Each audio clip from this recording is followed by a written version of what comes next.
Biface, 1, 2 sides. Let's go from biface to some sort of blade.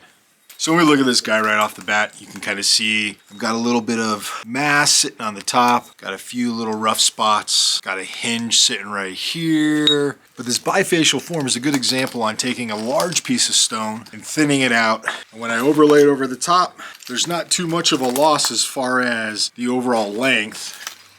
I mean, I lost some stone, but it's all about the transport. In the modern era, we can throw this 19-pound chunk of stone, put it in our vehicle and drive to our workshop. 20,000, 50,000 years ago, we had to sit at locations, biface our tools out with an end state kind of in mind. This was way easier to transport compared to this. All right, oh my God, it's a mess over here. Where I start on the biface is pretty important. I want to start at an end and work my way to the opposite end. I don't want to start in the middle. Reason being is if I start clearing out this middle and it's thinner and these two opposite ends are heavier, I run the risk of snapping it. Now obviously there's a risk in snapping it at any time. I can try to eliminate that right off the bat by starting on these ends and working my way through.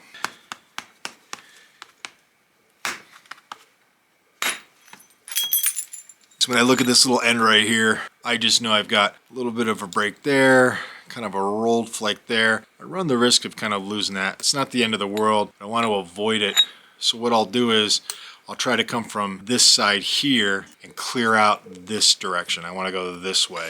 At my platform, there really isn't one. I'm actually going to take a strike down, raising my edge, and then come across. This will be with just a little hammerstone. That's what I wanted. And that right there will be my platform. Shooting across with an antler. As I'm looking at it, I might be able to end my flake here and have it carry all the way across over to here. Got to take a little bit off, but still keep enough on where I'm not blowing out the side with some sort of kind of tip to lateral edge kind of overshot, but just enough to clear this out. Supporting. That was it. That was exactly what I was looking to do. Right there.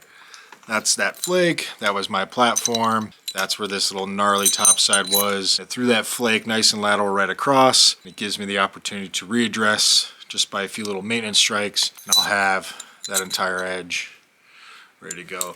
That hinge right there is what I was trying to cross. Instead of coming right at it, I went sideways, connected with it, ripped the flake off.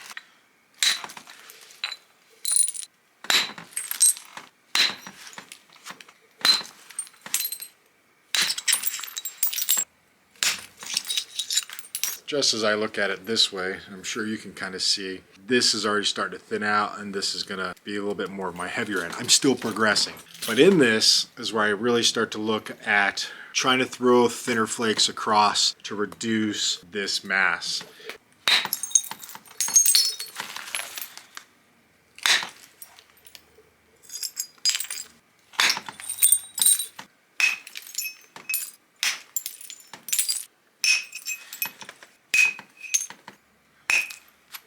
Let's do a little maintenance.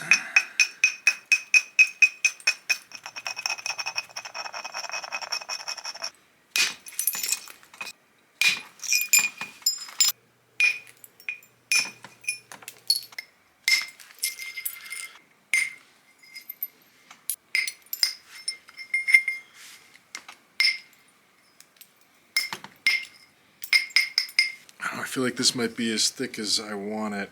Minus working on this end a little bit of profile.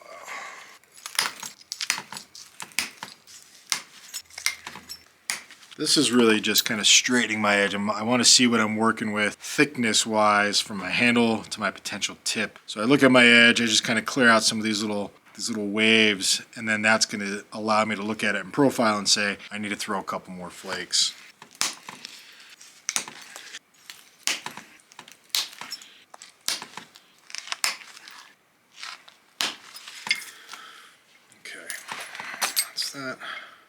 That's mass, that's mass. I got a platform there.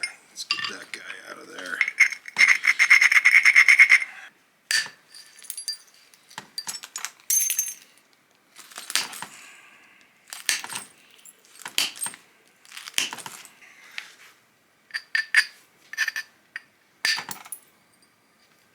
think that's bad to start really shaping it out. I'll throw a couple more little thinning flakes. One thing I don't want to do is create just naturally weak points. So yes, I'm going to my flaker. I'll start giving it some profile, but I'm looking to see if the top of my blade, where that kind of medial ridge is doing this. And it looks like it is, and it looks like it's pretty universal all the way up to my tip on that side, as well as it's universal the whole way up to this side. To ensure that, I give myself a straight edge and have a comparison point. So I create one straight line, which would be my edge, and then compare that straight line to the top of my blade. And that will give me the best reference point.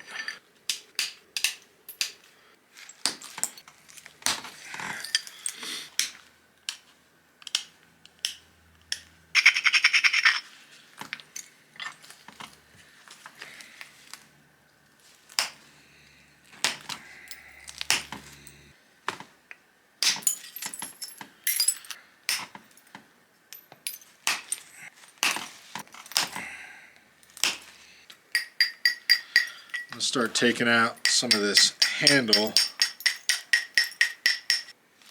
I'm at my thickness. This is just creating grips, kind of getting that refinement in. Big abrasion on the handle. Pull out the caribou, give it the long flakes. Good, good.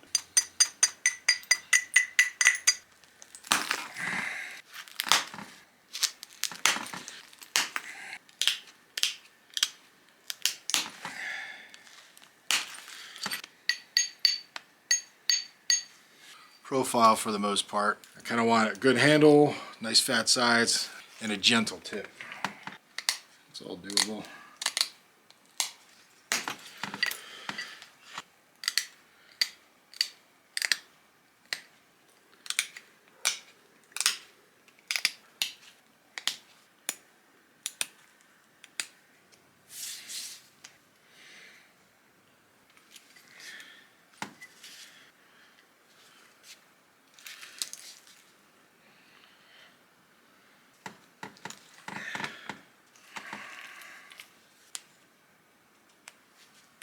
Grind this bottom.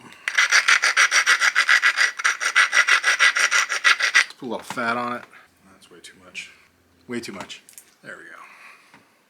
Much better. That right there is one stone knife. Not even. Let's compare it to this one. So this one I've had for a period of time, and I've used it quite a bit. I've actually had to take my wrapping off and kind of slim it down, but the goal, I start bigger. I mean, start with something that's a little bit more hoiky, and then over time, they'll work down. But with this one, being that this is just a simple wrap, it's super easy to maintain. And I know when I'm holding it in my hand, I've got good control, and this blade right here would absolutely get you through Paleolithic. All right, so that is how I go from biface to blade, and look on the clock, in about 2.5 hours. Biface them out, bring them back with you, and then turn them into those tools. I'll probably put this one up on my website, donnydust.com, underneath my shop. I'll make a sheath, something similar to this one right here. This was a fun project, but that is how I go from a biface to a blade. All right, see you in the bush. Thanks for watching.